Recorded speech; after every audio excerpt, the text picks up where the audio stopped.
Welcome to my vlog! Ako si Beshi Wap, isa akong tindera ng gulay, prutas, kung ano-ano pa. Sa ngayon, maaga kaming gumising. Umalis kami ng Santa Cruz ng alas 5 ng umaga upang pick upin ang mga gulay sa Manila.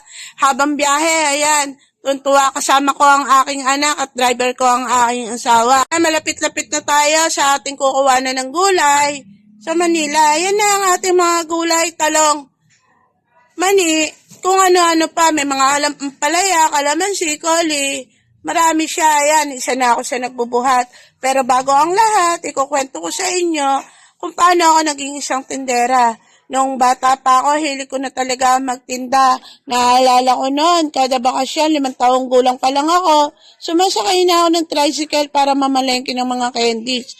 Binebenta ko sa harap ng bahay ng lolo ko at palibasa malaki ang bakuran ng lolo ko, napakadaming naglalaro doon ng mga kababata ko.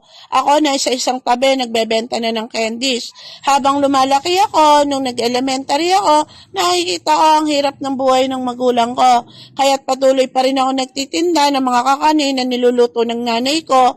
Ininala ko, dala-dala ang bilao, habang sumisigay ng kalamay at kuntsinta. Hanggang nung nag-high school ako, natuto na ako magluto.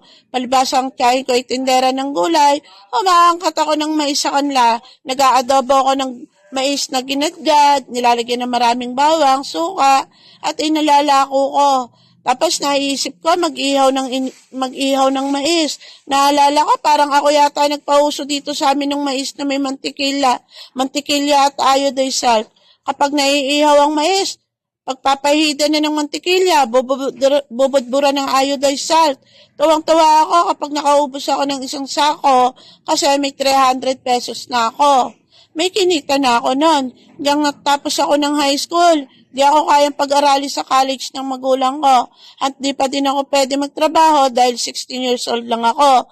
Kaya't sumama ako sa tiyahin ko sa Maynila para magtinda ng gulay noon.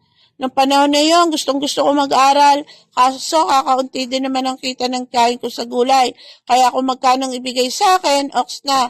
Basta may pambili kaming 1 kilong bigas, oks na yon.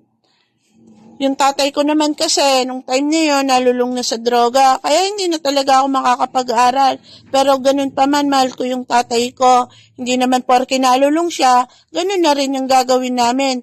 Pinakikita niya nga na anong buhay kapag ikaw ay natutong magdroga. Kaya sobrang pasasalamat ng tatay ko na lumaki kami na hindi kami natutong magdroga.